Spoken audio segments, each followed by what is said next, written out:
Alam nyo ba na mayroon tayong 5 bagay na hindi dapat ginagawa pagkatapos natin kumain?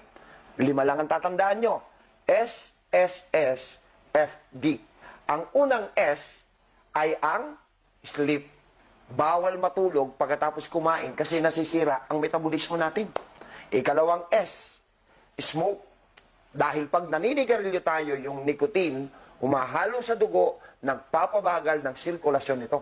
Ikatlong S, shower. Pag nagsashower tayo, lumalamig ang nerves ng kamay at paa na nagbabagal din ng sirkulasyon ng dugo. Ikaapat ay ang F. Mali ang kumakain tayo ng fruits pagkatapos kumain dahil ang enzyme dapat kinakain bago ang meals. At ikang huli, yung drink tea. Bawal tayong magtsaa dahil ang tsaa ay may acid at ang acid dapat nauuna bago kumain. Yang 5 na yan ay hindi dapat natin ginagawa.